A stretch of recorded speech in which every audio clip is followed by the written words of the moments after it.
very warm welcome to a brand new edition of To The Point with me, Frank Pereira, on Rajya Sabha Television. On the show today is a very special guest, senior leader of the Congress as well as MP in the Rajya Sabha, Mr. Oscar Fernandes. Mr. Fernandes, thank you so much for joining us. You know, there's so much to talk about, so much happening. There's the budget that has just happened. The budget session is currently on in Parliament. You know, assembly elections coming up in 4 very crucial states. I mean, there's so much to talk about, but we're going to start with the budget itself because that's something that has gone by. Are you happy with the budget that was presented by the Union Finance Minister Arun Jaitley? The question is, there was a lot of expectation in the people that one of the major factors which had to go into the whole budget making was the reduction in crude oil prices world over. And when we were ruling, BJP has always been advising that whenever the crude prices go down, we should reduce the crude prices and the oil prices. When we were in office, the crude prices went up to almost $130, and at times we had to absorb the increase so as to not pass on the entire burden on the consumer, and the prices came down. We were trying to balance it. Now the prices of the crude world over have dropped to less than $30. The kind of reduction in oil prices we should have seen, we were not able to get it. So are you saying then, question is not the reduction in the crude prices. The question is reduction in the overall price factor in the country. It cost on the transport, whether it is goods or whether it's passenger. You go to the airlines, the prices are higher. You go to the railways, despite reduction, we have not seen reduction in the fare of the railways. Goods we have not seen.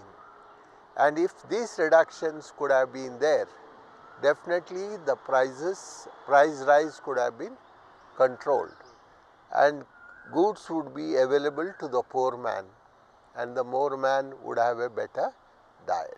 So are you saying then that, you know, the finance minister had a lot of elbow room maybe to bring in some very, No elbow room, the whole room was available. The whole room was available to bring it down so that the benefit could be passed on to the consumer, which has been the cry of all the parties all time. Whether we were ruling or somebody else was ruling, this has been the. Now what the government says is, we will invest this money in infrastructure. No problem. Infrastructure, you raise the money the way you want, you put the taxes as you want, raise the money in some other way rather than allowing the prices of the commodities to go higher. What should have been differently then, do you think? That is what I am saying. The direct benefit should have gone to the consumer. With the result, the prices of commodities would have come down, and there will be a spurt of activity in production. People would have had money in their hands and they would go for buying goods. Manufacturing sector would have improved and demand would increase, and the people will go in for purchase of things. You know, but the markets seem to have responded well to the budget itself. Of course, it did come down a bit on the day of the budget, but after that they seem to have rebounded. The point is, budget day reaction, knee-jerk reaction is quite different from the general tendency that you find in the market. So, general feeling is the government has not used this opportunity to bring down the prices which would benefit the common man. Infrastructure you have to invest, otherwise there will not be growth in the industry or in the country's development itself. You need infrastructure, but there is a method to raise money for infrastructure. How would you rate this budget? If you had to rate it on a scale of 1 to 5, 1 being the lowest and 5 being the highest, how would you rate it? The question is the satisfaction of the people. It's not rating by me or rating by anybody else. General public feels that government has lost a very good opportunity to bring down the prices. Is that going to have any kind of bearing in the upcoming assembly elections in some of the states? Election, it will definitely have a bearing, but irrespective of elections, elections are fought on different issues, political issues, price rise issue, incumbency issue. There are so many factors that go into play in deciding a result in the election. Good governance also may result in good results. That's a different issue altogether. But budget, we have lost a very good opportunity. You know, we'll talk about some of these states going to polls next month in detail in just a bit. But before that, let's talk about the budget session itself. You know, we've seen something refreshing, something different this time around. The fact that the Congress and the BJP have decided that work should go on as normal in the parliament. And we've seen several bills being listed in the day's business this week. And we hope that those bills will be passed as well. So what has changed this time around? No, we are keen that the houses should function, but the responsibility lies with the government. See, in a democracy, you talk of the numbers, but even if one single man talks logic in a democracy, that one voice, lone voice, should be respected. So, just because you have the numbers, you cannot say the numbers will decide what is good for the country. Numbers have a role to play, but as I have mentioned, even a lone voice, a lone dissenting voice, if it is the right voice, that needs to be heard. And whose lone voice is this? The opposition plays the role of the lone voice. Opposition would have lost in the election. That doesn't mean the opposition doesn't listen to the voice of the people. When the voice of the people is raised, it is the responsibility of the government to respond. So did the government reach out to the opposition this time around, and is it why that business is going on in the parliament? Government should have reached out to the opposition much earlier. If I were to decide things, I would have said, come, let us decide what the budget should be, let us sit and discuss. This is the normal practice. Earlier Prime Minister Dr. Manmohan Singh, the earlier Finance Minister, they used to have a series of meetings with different sectors, and then taking the feedback, they would decide on the budget. I am not saying that the present government has not done that, the present Finance Minister has not done that, but the kind of importance should have been given for that kind of interaction was not. So where does the fault lie then, Mr. Fernandes?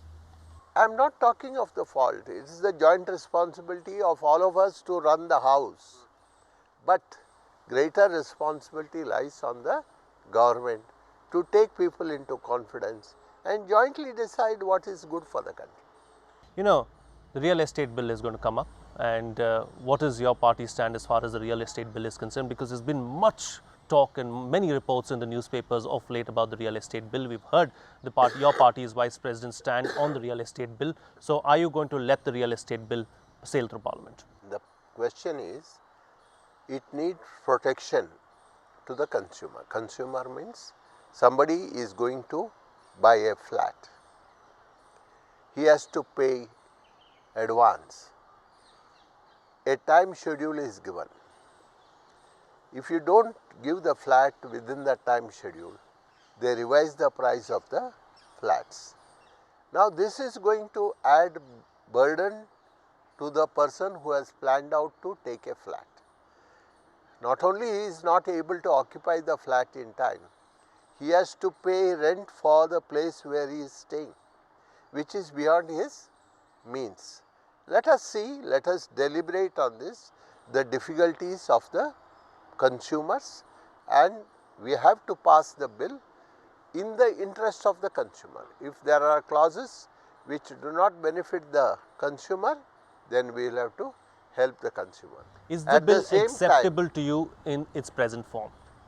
I have not gone through the bill as such, but during discussions, deliberations, I have raised a number of issues on this very bill, and when we take it up in the Parliament, whatever is required to be done, we will raise the issues in the Parliament. What are the sticking points that you have raised in this bill? No, so many consumers have come to us and saying that the flat has not been given to us in time and the prices are increased, which is beyond our capacity to raise resources, because they are not out of their own earning, they are giving the money. They are giving the money borrowing from the banks or financial institutions. So, they should also have the comfort of paying for the increased cost and timely handing over of the flats. Let's move on to another bill now, and it doesn't look like it's going to be passed this time around as well, the GST bill. What's your party stand as far as the GST is concerned, and where does it stand Now, right time now? and again party has made it very clear that you sit with us, the points they have already, our Vice President, including the Finance Minister, they have interacted with the Congress President, and our party has made it clear to them that we are there to support, because it is we who moved the bill in the Parliament. Chidambaram ji, when he was the Finance Minister, we tried our best to get the cooperation of the present government, the ruling party BJP, to get their cooperation to pass the bill. They never allowed us to pass the bill. Today they have understood the need for passing the bill in the interest of the growth. Congress is very much interested in passing the bill. We have made some suggestions. It is for them to consider the suggestion. Okay. So much to talk about, but then we've got very little time and we have to slip into a short break now. But we'll slip into a short break now. On the other side, we'll talk to Mr. Oscar Fernandes about the upcoming elections to many of the states, many crucial states, West Bengal, Kerala, Assam, and Puducherry as well. So stay tuned. We'll be right back.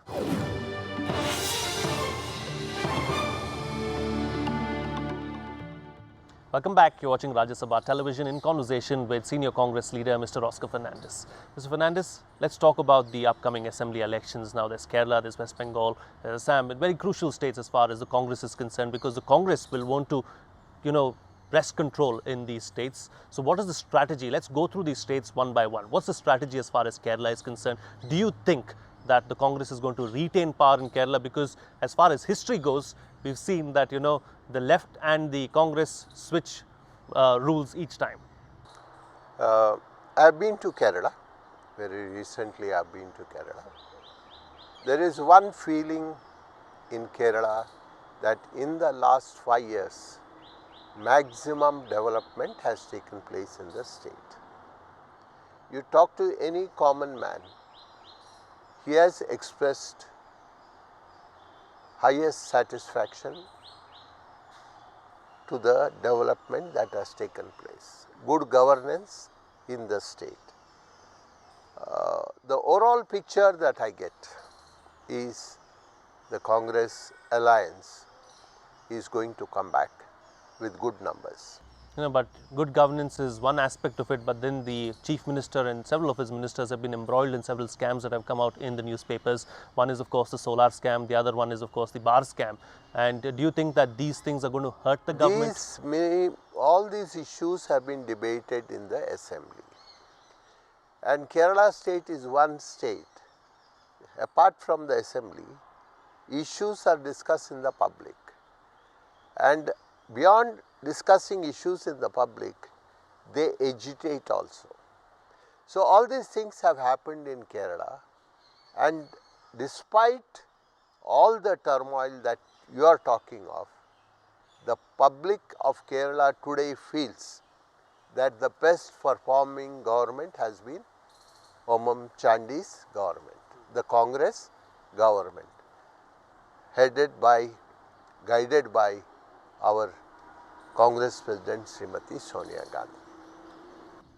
Does the rise of the BJP in Kerala to some extent, the BJP seems to be filling the void left by the left parties in the state and slowly is gaining prominence in Kerala. Do you believe that, the BJP can somehow, do well in Kerala? The BJP tried this last time. They couldn't make a dent. And I have told you, I have visited the state neither the left nor the Congress is going to allow any space for BJP. From one southern state to the other southern state now, Tamil Nadu is one state that the Congress has been kept out of power for several years now. What is the strategy for Tamil Nadu? Is it, tying up with some of these smaller parties in Tamil Nadu the way to go forward? Yeah, there is a effort to bring in political parties together to fight the battle. I think we are going to succeed. Then it becomes a question of numbers. Each political party has their own role and share in the state, and I think we are going to have a dent in the state assembly elections. Congress will have its share, and we may form the government. You're going on to say that you may form the government Yeah, in why Tamil Nadu? not? Why not? Your logic, if I have to accept, I didn't accept your logic, but if your logic I have to accept, then there should be a change in the government. But then the change in the government could also mean that the DMK will form the government and not the Congress. It doesn't matter. Alliance means alliance. Yeah. Okay, let's move further up the coast now and go to the other crucial state of West Bengal. In Kerala, strangely, the Congress and the left are, strong enemies and are fighting against each other. Whereas in West Bengal, it seems like the Congress and the left seems to have, some kind of a tacit understanding there to try and keep Mamata Banerjee out of power. Is that alliance, I don't know whether I can call it an alliance just yet, but is that going to work? Let us wait and see what is going to happen. We have been able to take the message to the people in West Bengal. We have a tough task, a challenge, but our people are doing their best to put up a good fight. Have the nitty-gritties of this front been worked out? Is it still in work in progress? What's happening on that front? Final decision has to come, not yet. Okay, but the left and the Congress are going to fight side by side in West Bengal? Let us wait for a while. Okay, we'll wait for a while then. Okay, I'm not going to push you any further on that particular topic, but let's move on to Assam now, because Assam is a very crucial state for the Congress. You are in power in Assam, but the BJP did wonderfully well in the 2014 general elections. So is that something that is worrying? Is that something that you're taking into consideration? BJP did very well, and they have not kept the promises. The Prime Minister travelled the length and breadth of the country, and the kind of promises he made gave a feeling to the people.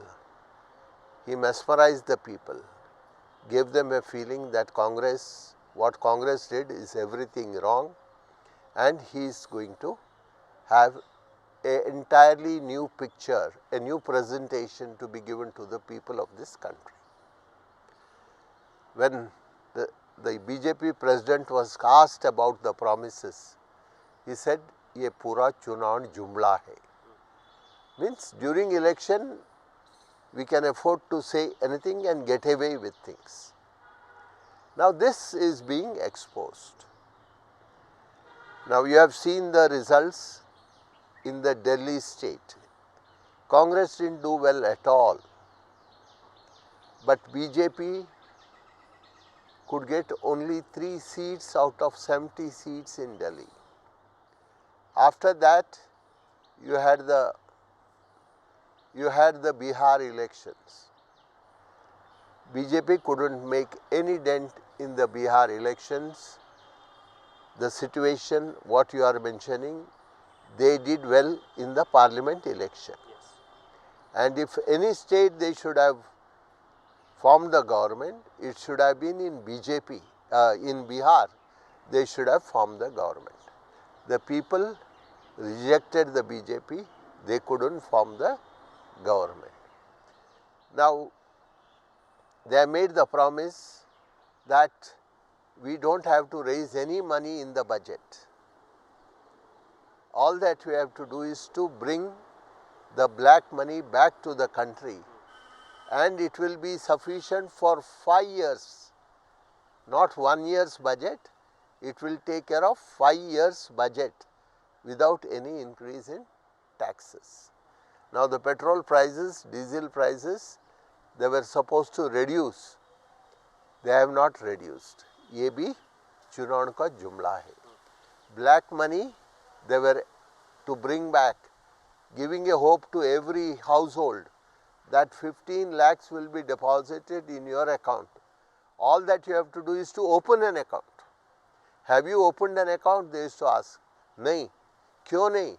आपको 15 लाख भेजना है, कैसा भेज देंगे?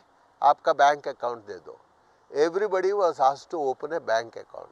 So everybody has opened a bank account, waiting curiously when the money is being deposited. So these were all gimmicks and the people have seen through it and now they are going to vote for the Congress is what you are saying. They are going to vote for the Congress, they are going to vote against the BJP. And you know, of late we've seen that the Congress has been ready to play second fiddle in an alliance. We saw that happening in Bihar. Is that something that, you know, is that a new strategy? Is that the way forward as far as some of these other parties are concerned?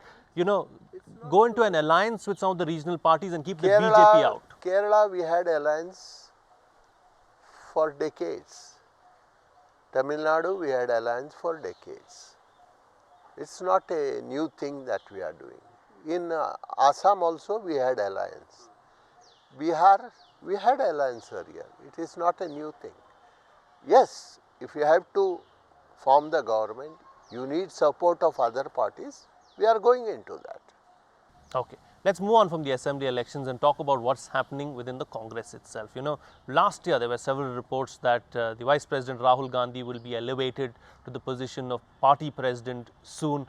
We saw that decision being postponed and it never really happened. Is there any talk within the party itself about this? It is for Rahul Gandhi to say that I will take over. The party is ready. Anytime Rahul ji wants to take full responsibility, he is free to take it with the full support of the people in the country and the congressmen in the country. Is there pressure from the people or from the members from within the Congress itself to try and push Rahul Gandhi up? It is not question of pushing. For us, Congress president is there under our guidance. Rahul ji is leading us. He is taking up all issues concerning the poor man in the country, the laborers in the country. The recent budget issue on Provident Fund issue, it is Rahul ji who has been interacting with the people and he has mounted pressure on the government. And you have seen that the government has accepted finally that what increase they gave in terms of raising taxes, they have withdrawn.